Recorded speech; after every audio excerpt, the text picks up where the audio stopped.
Crick Vibe. Welcome to the world of franchise cricket. இன்னைக்கு நம்ம பார்க்க போகிற டீம் ஏதாவது கடைசி எபிசோட் சிஎஸ்கேவோட possible and based on the retention. Obviously the first team player Ayush Mhatre prove பண்ணாருங்க. அவர் அவர் இருக்க ஃபார்ம்லேயே செம்மையாக ஆடிட்டுருக்காரு. அண்டர் 19லேயும் சரி எஸ்எம்ஏடிலையும் சரி செம்மையாக ப்ரூவ் பண்ணி ப்ரூவன் கமாடிட்டியாக வந்துக்கிட்டு இருக்கார். ஐபிஎல்லில் கண்டிப்பாக அடுத்த 3 இயர்ஸ் இவர் தான் ஓப்பன் பண்ண போகிறாரு. அதை தொடர்ந்து சஞ்சு சாம்சன் ட்ரேட் பண்ணியிருக்காங்க. ஜடேஜாவும் சாம் கரனையும் கொடுத்து ஓப்பன் பண்ணுறாருங்க. விக்கெட் கீப்பராக இருக்கிறாருங்க. ருத்ராஜ் கூட ஒரு வைஸ் கேப்டனாக டீம் லீட் பண்ண போகிறாரு. இதை தொடர்ந்து நம்பர் 3ல் ருத்ராஜ் கைக்வாட், நம்பர் 3 அது ஃபிக்ஸ் பண்ணிட்டாங்க. நம்பர் 3ல் தான் ஆட போகிறாரு. ஏன்னா கடந்த 2 வருஷமாக நம்பர் 3 தான் ஆடினார். போன சீசன் இன்ஜுரின்றனால அதுலேருந்து கொஞ்சம் நவுந்தார். இப்போது number 4 Dewald Brevis man just hit பண்ணுறாருங்க. டவுன் த பேட் ஸ்விங் செம்மையாக ஆடிட்டு இருக்காருங்க. வேர்ல்ட் கிளாஸ் கிரிக்கெட் ஆடிட்டு இருக்காரு. பேபி ஏபின்ற ஒரு நேமை சாட்டிஸ்ஃபை பண்ணுறாரு சவுத் ஆஃப்ரிக்கன் டீமுக்கு. அது இல்லாமல் நம்பர் 5 சிவம் துபே, நம்பர் 4ல் துபேவும் ஆடலாம். ஏன்னா ஒரே ஒரு லெஃப்ட் ஹேண்டர் தான் டாப் ஆஃப் த ஆர்டர் இருக்காருனால. அப்படி இல்லைன்னா நம்பர் 5ல் டெவால் பிரேவிஸ் ஆடலாம். அது கொஞ்சம் மாறக்கூடிய வாய்ப்பு இருக்குது. இதை தொடர்ந்து நம்பர் 6 ஆப்வியஸ்லி இது என்னோட சாய்ஸ் ஜேசன் ஹோல்டர். ஏன்னா கிறிஸ் கிரீன் இருக்கார், லியம் லிவிங்ஸ்டன் இருக்கார், ஒரு அகிலுசன் இருக்கார். பட் எனக்கு தெரிஞ்சு ஜேசன் ஹோல்டர் போகிறதுக்கு நிறையா வாய்ப்பு இருக்குங்க. ஏன்னு சொல்கிறேன்னா ரீசெண்ட் ஃபார்மில் செம்மையாக டெட் பவுலிங் போட்டுட்ருக்காருங்க. சென்னைக்கு டெட் பவுலிங் போட ஒரு நாத்தன் லிலிஸ் இருக்கார்.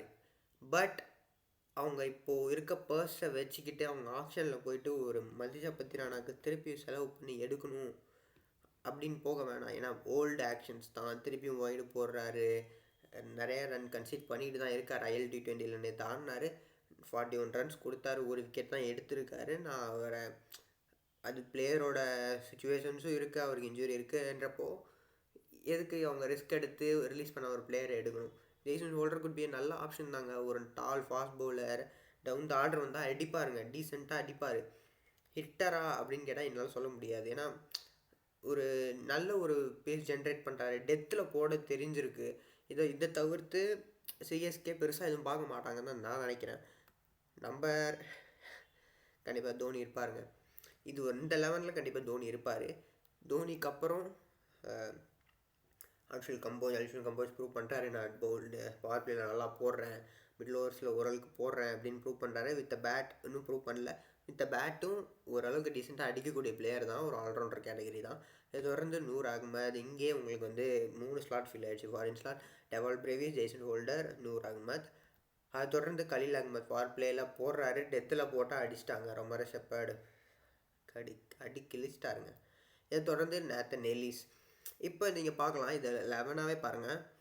ஜேசன் ஹோல்டர் டெத்தில் போட முடியும், நாத்தன் எலிஸ் டெத்தில் போட முடியும். கேன் பேட் வெல் நாத்தன் எலிஸும். இப்போது உங்களுக்கு ஓரளவுக்கு ஒரு லூப் ஹோல் இல்லைன்னு நான் நினைக்கிறேங்க. ஏன்னா ஜேசன் ஹோல்டர் மாதிரி ஒரு ஆள் பேட்டிங்கும் பண்ண முடியும். அது இல்லாமல் டெத்துலேயும் ஒரு போடக்கூடிய ஒரு பவுலர் தாங்க வேணும். மேக்ஸிமம் அதுதான் வேணும். இன்கேஸ் அந்த இடத்துல ரசில் இருந்திருந்தாருன்னா அங்கே டெத் பவுலிங் போட்டிருப்பார். இப்போ அந்த இடத்துல நீங்கள் ஜேசன் ஹோல்டர் ஜஸ்ட் அப்படியே ஒரு ரீப்ளேஸ்மெண்ட்டாக தான் பார்க்க முடியும். அது இல்லாமல் நல்லா பண்ணிகிட்டு இருக்காருங்க. ரொம்ப பேட் கிடையாது. 2-3 வருஷத்துக்கு முன்னாடி RRக்கு போட்டார், அடித்தாங்க. அதுக்கப்புறம் அவரோட பவுலிங் நல்ல சேஞ்ச் வந்திருக்கு. இப்போ கரீபியன் லீக்கில் நல்லா போட்டிருக்காரு, நல்லா பண்ணியிருக்காரு, விக்கெட் எடுத்திருக்காரு. இந்தியன் சீரீஸ் வந்தப்போ வெஸ்ட் இண்டீஸ் போய் இந்தியா தோத்தாங்க. நல்ல டெத் பவுலிங் போட்டார், டிஃபெண்ட் பண்ணார், கன்சிட் பண்ணல, டாட்ஸ் கொடுக்க ஆரம்பித்தார், டெத்துலேயும் போட்டார். ஓரளவுக்கு எப்படி போடணும், டெத்தில் எப்படி போடணும், ரன்ஸை கன்சிட் பண்ணாமல் எப்படி போடணுன்ற நேக்கு தெரிஞ்சிருக்கு. ஸோ கண்டிப்பாக சிஎஸ்கே மைண்டில் இருப்பார். அதை தொடர்ந்து இம்பேக்டில் ஷேஷ் கோபால். நம்ம வெளியே ராகுல் சஹர், பிஷ்னாய், அகில் ஹுசைன் அப்படின்னு பேசிக்கிட்டு இருக்காங்க. எனக்கு தெரிஞ்சு ஷேஷ் கோபால் ஆடுவாருங்க. ஏன்னா நீங்கள் ஷேஷ் கோபாலோட SMAT ஃபார்மை விடுங்க. அது இல்லாமல் கர்நாடகா பிரீமியர் லீக்குக்கு மேன் சூப்பராக பண்ணிகிட்ருக்காருங்க. அவர் நிறையா இம்ப்ரூவ் பண்ணிட்டு வந்துட்டுருக்காரு. 2 வருஷமாக ஃப்ரான்சைஸியில் இருக்கார் சிஎஸ்கே கூட. ஸோ நிறைய இம்ப்ரூவ் பண்ணியிருக்காரு. ப்ரீமியர் லீக்ஸ்லையும் நல்லா நிறையா சின்ன ப்ரீமியர் லீக்ஸில் ஆடுறாரு. ஸோ எனக்கு தெரிஞ்சு போக நிறைய வாய்ப்பு இருக்குது. இது ஒரு 11, தோனியோடு சேர்த்து இது ஒரு 11. தோனி இல்லாமல் அவங்கக்கிட்ட ஒரு 11 இருந்துச்சுன்னா அது வந்து இப்படி தான் இருக்கும். ஏன்னா நம்பர் 4ல் உருள் பட்டேல் வருவார். ஏன்னா போன நம்பர் 3 வந்தார். இந்த வாரம் நம்பர் 3ல் ருத்துராஜ் கைக்வாட் வந்தால் நம்பர் 4 உருள் பட்டேல் உள்ளே ஆடணுங்க. மேக்ஸிமம் அவர் உள்ளே ஆடணும். ஏன்னா நீங்கள் top order Indian batters with ஹிட்டர்ஸுன்றப்போ அது உங்களுக்கு வந்து ஒரு ஃப்ளெக்சிபிலிட்டி கொடுக்கும். நீங்கள் வந்து ஒரு ஜெய்சன் ஹோல்டர் இல்லாமையும் போக முடியும். ஜேசன் ஹோல்டர் இல்லையா, அந்த பிச்சுக்கு வந்து ஜேசன் ஹோல்டர் செட் ஆக மாட்டார். அப்படின்றப்போ நீங்கள் ஒரு பேக்கப்பாக ஒரு அகில் உசைனோ, ஒரு கூப்பர் கான்லியோ, இல்லை ஒரு மைக்கேல் பிரேஸ்வெல், ஒரு லியம் லிவிங்ஸ்டன், நீங்கள் உங்களால் ஒரு வெரைட்டி ஆஃப் ஆப்ஷன் கொடுக்க முடியும். நேத்தன் எல்லிஸ் தாங்க எடுத்துகிட்டு போக போகிறார் டெத் பவுலிங்க, அது கன்ஃபார்ம். அது இல்லாமல் இம்பேக்டில் ஷேர் கோபால் வருவார். அதனால நீங்கள் தோனி வேறு வழி இல்லைங்க. தோனிக்கு கீப்பிங் பண்ண முடியாது, போன சீசனே ஸ்ட்ரகிள் பண்ணார். சஞ்சு சாம்சன் வந்துட்டாருன்றப்போ ஆப்வியஸ் சாய்ஸ் சஞ்சு சாம்சன் அதுக்கு தான் வந்திருக்காரு.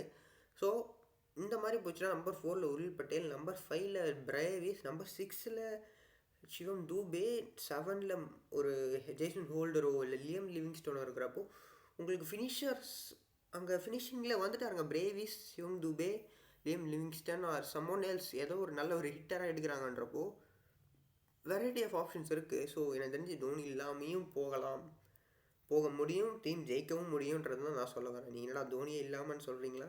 அப்படி கிடையாது. தோனி இல்லாமல் போனாலும் டீம் ஜெயிக்கும். நல்ல ஒரு பேட்டிங் செட்டப் இருக்குது. இது இல்லாமல் ஆப்ஷனில் நல்ல பர்ஸ் வச்சுருக்காங்க. 43 crores, 9 அவைலபிள் ஸ்லாட், அதில் 4 ஃபாரின் ஸ்லாட். பேக்கப்ஸ் நிறைய பேக்கப்ஸ் தேடுவாங்க. கார்த்திக் சர்மாவுக்கு போவாங்க, ஒரு எப்படி சொல்கிறது, ஒரு சல்மான் நிசார், அயக்கூப் நபீம். அது இல்லாமல் ஒரு சாய்ராஜ் பட்டேல் மாதிரி ஒரு டெத் பவுலரும் போடக்கூடிய மிடில் ஆர்டர் பேட்ஸ்மேன். அது இல்லாமல் ஒரு தேஜஸ்வி தயா அப்படின்னு ஒரு ஹிட்டர், விக்கெட் கீப்பர். அது இல்லாமல் ஒரு பவுலர்ஸ்க்கு நிறையா வாய்ப்பு இருக்குங்க. பவுலிங்கில் ஆகாஷ் மத்வாலுக்கு போக நிறைய வாய்ப்பு இருக்குது. ஏன்னா இன்கேஸ் நேத்தன் எல்லிஸ் இன்ஜுரி ஆனால் அவரை ஆகாஷ் மத்வால் வச்சோ இல்லை சிம்ரன்ஜித் வச்சோ, இல்லை அதை பற்றி நம்ம பெஸ்ட்டாக பார்ப்போம். யார் யாருக்கு இந்தியன் ஆப்ஷன்ஸ் போவாங்க, யார் யார் ஃபாரின் ஆப்ஷன்ஸ் சிஎஸ்கே டார்கெட் பண்ணுவாங்க, இந்தியன் ஆப்ஷன்ஸ் யார் யார் டார்கெட் பண்ணுவாங்கன்னு அது இன்னொரு வீடியோவில் பார்ப்போம். Until then good bye. This is Cric Wide. மறக்காமல் சப்ஸ்கிரைப் பண்ணுங்கள்.